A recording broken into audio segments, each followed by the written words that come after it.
jiran. Wanta akkasii dhufiin hin amma jiru. Waatummaa yaadni uummata isaa kana immoo yaadni isaa hin jiru. Namni as keessa jiru namni jechuun kenna uummanni Sumaalee kun akka Arabaati dubbii wal jalaa fuudhan. Amma kalee mucayyoo nama 5 tokkolamee nama 5 kan amma isaan miidiyaa irra oolofaa jiranii har'a immoo boriiftaan ammoo nama biraatti gara biraatti qalama. Wal jalaa fuudhanii miidhaan itti waan itti deemu malee waan irraa hir'atu takka illee hin jiru. Kanaafuu furmaanni rabbuma biraa yoo dhufte malee gara namaatiin Allahu aalam jedhanii gara kiyyaa wanti namarraa eegatu takka hin haga jiru. ammumaa as jala jiranii Oromoon wajooftutti beeknutti as jala akkanatti dubbataa jiranii koomintii yeroo hedduu isaan barreessanii arga afaan isaaniitiin. Garuu amma waa'ee yookaan amala Somaaleen nama giddii yookaan akka itti firaa dhoorgututti ifirraa dhoorgamu jechuun sun sirrii miti. Abbootii fedhallee ta'uu namni biyya namaa keessa jiru isaa harka namaa jira. Amma Somaaleen aadaa isaaniirraa haa jedhaniiti nama tokko yoo inni jalaa fi hedduun fedhanii namuma ijaa jabaatu fedhanii garuu yeroo sanii miti yeroo lubbuu namaati. Lubbuun namaa baraaramuu fi hedduu takka haalumatti silaa namni bahuu danda'u haalumatti namni. Neetworkiin keessarrii miti mee ammas galcha deebisee. Dhageessaan jiru neetworkiin kiyya. Sii miti nama biraatti dubbadhu. Amma inni akka haala Somaaliirraa Somaalii giddimatti himaa jechuuf deema natti fakkaata garuu naan galle waa'een akkasiin jiruuti haaluma namnummaan Oromoo ka gartanii warri fooloowarsii guddaa waan hin deemuu biraan haasa'ini laala obboleessa kiyya waan hin deemuu biraan haasa'ini waan hin deemuu fanaa deemaa fi goonnaa dubbachuu taate. Ayyaayya jecha kiyya. Silkiin xiyya maal taate har'a sila. Okay. Mee isa jirta Oromoo Girl.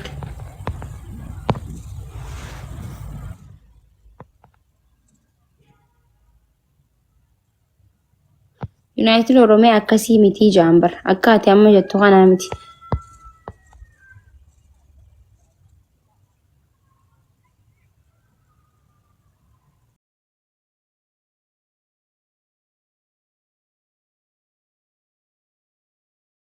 Dubbatamu Somaaleen keessa jirtu Somaaleen nu wajjin qubattu akka nutis as qubannaa uummanni kun xiyyeeffatee nu ilaalu jira iji isaa inni irratti deebitee jirti miidhaan isin achitti irra geessitan asin nu dhaqqabaa jettee akka kaatee Somaaleen sun sagalee taatuuf wanni nuti irraa haasa'u jirruuf. Isin galti? Naatee jira. Sagaleen ati asii lallabdu achisi dhuftee akka ati achitti kun Oromoodha lakkii Oromoo miti jettee fafalmiti yookaan achitti si laaffiftuuf osoo hin ta'in ummanni keessan nu bira jira kunoo ollaa keenya jira waliin jirra yoo isin achi miitan kana yoo asin miine yoo isin achi saamtan yoo kana asis saamne isini bareeda nutis akka karasan nu oofu jirtanii akkasin nun kaasinaa jenneeti hojii mormii goonu. Qabeenyi nuti isinirraa barbaaddu nu tokko hin jiru nageenya uummata keenyaa achi keessa yoo eegamne nageenyi uummata keessanitti isin eegamuu gaafaati jette gaafa namni ati ollaa fi sikin kunoo na cinaa jira manni keessan kakkanaa makiinaan teessan takkanaa jettee itti lakkaa'uu eegalte jechuun warreen abbaan makiinaa sanii abbaan si keessa jiru ka'ee sagalee sii ta'a jechuun sababa keessaniin sababa Somaaleen achi nama miituun namni keenya asin miidhamuuf deema. Wanni akkanaa nurraa haa dhaabbattu jee sagalee Somaaleen taasisanititu sirubboo si baasu. Malee itti keessallee Oromoo barbaada waan sagalu gogaa keessatti manni keessanuu namni maqaa isii kaasan jiru. Itoophiyaan kun Kanatti obsarraa fite. yoo kanaan nuti malee nurraa hin hir'iftan. Obsarraa fite obsi. Obsi kanatti obsarraa fite rabbi obsi sirraa fitini tasgabbaaye. Laali isin warri gaafiin Oromoo jiraachuu dhabuudha jaanitti qollofan kun gaafii Oromoo jiraachuu dhabuu miti.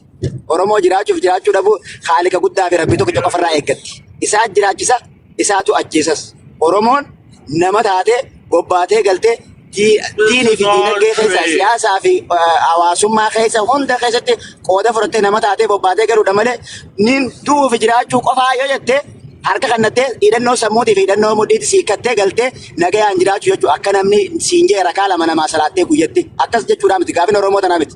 Oromoon nama namooma qabdu saniin waan tokko waan mootummaan lameen wal gaafatteef hawaasni keenya maqaa dhawamuun qabu yoo Soomaaliyaa keessatti namni waatee biyya teenya keessatti namni waata ammaan tanaa kana waataa jira namni.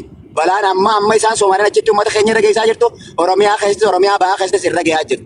Soo numti akkanatti gabbaanee sagaleenis itti himuun namni wal fixaa jira isinis waan hedduu tokko Itoophiyaa irraa argatanii kuduraa fi muduraa Itoophiyaa irraa argatanii bishaan Itoophiyaa irraa argatanii isin Soomaaliyaa tana keessan beektan bishaan ittiin jiraatu Soomaaliyaan guutuun ittiin jiraatu kan Itoophiyaa irraa gaseenuuf yoo hasan hidhatan jechuun jireenyi Soomaaliyaa hundi goggogu jechuudha.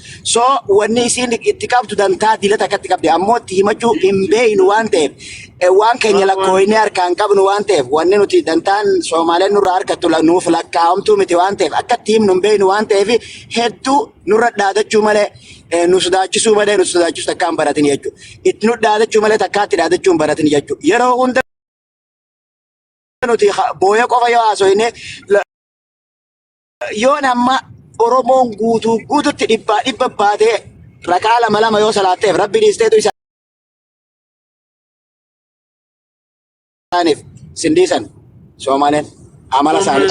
Adachaa waloon sindiisan. Dhiifama burqaa Yeroo dhiifama. ammoo akkamitti dhaggeeffatu dantaateen siima akkamitti dhiisan telefoona kee harkaa qabdu kooministi itti wajji wal quba qabaadhu lamaa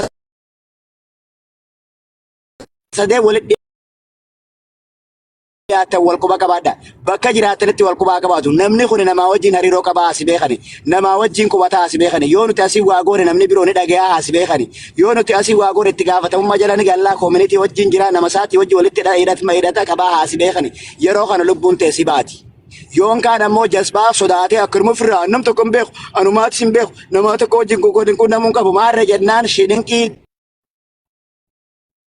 Hayyee burqaa wanta kun dubbachuu barbaadanii waan ati amma jette kanarratti gam tokkoon sirriidha gam tokkoon gizee ilaalu maaltu jira seete nuti isinis uummata jechuun Somaaleen nu keessas ni jirti. Yoo achi eenyu kana wala eenyu seenas keessa okay si biraa isirraan fadde uummanni nutis uummatni keessan nu bira jira meeshaan hono makiinaan teessan tanaa manni teessan nutis akkana goona yoo ka jennu ta'e Somaaleen tun akka Oromooti mitii jaan uummata mootummaan isaaniitu mootummaanu shanyiidhaan jira jaan biyya sanitti uummata shanyiidhaan ifiifuu shanyiidhaan hiriira walitti bahuu jaan saniifuu nuti akkana jennee fi jarri isaan jaan sun jara isaan walala qabaatanis ta'uu danda'a jara isaan shanyiidhaan walaloos ta'uu danda'a akkana yoo jenne uummata keenya kan biyya achi keessa jirutti rakkoo guddisnee akka ammas rakkoon tun akka babal'attu Somaalee fi Oromoon ammas waraana akka walitti lakkaawwattu hin godhamu wanni kun wanni amma teete kun yoo laallu gam tokko waa xiqqaa miti jeeti. Nyaawani dhaamsa Somaalee keessaan turee akka gaariitti nattaan beeka. Ganda isaan qubatanii fi gosa isaan qubatanii fi siyaasa isaaniitii fi akkamitti akka dalagatan akkamitti akka jiraatan takka takkaaniin beeka jechuudha. Bakkiin ani Soomaaliyaa tana keessa dhaabbatiin hin jirtu qaceellottiin keessa deeme beeka. Dalagaafis deeme, ijoollummaa tiyyaanis keessa deeme, taaribaanis keessa deeme, jiruu fi jireenyaafis keessa deeme, bitee gurguree irraa galuudhaafis keessa deeme jechuudha. Dhalataa baabbileeti waan ta'eef qaceellottiin beeka keessa isaanii akka gaariittiin bobbee gala akka gaariittiin keessa beeka. Walumaa galatti waan ani keessa jechuu fedhan isiniin Somaaleen yoo nam tokko qofa taatee tokkicha ija jabaatu tokkicha firraa dubbatu taateewu si ajjeesuuf si waasi godhuuf sitti hin jarjaran. Amala isaaniitti Somaaleen amala gurraalee Keeniyaa qabdi. Toggaa ati dhooyte yoo lafa qabatte mataa namni hundi dhufeetuma si dha'uu sirra baratu.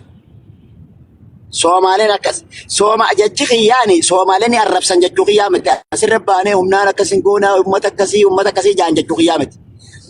Itti himu jechuun dantaan nama hundaa akka jirtu namni hundi akka wal keessa qubatu yoo arra achi miidhaa geesse miidhaan akka isarras geessu diinagdee walirraa wal dabarfachuuf mootummaan deemu.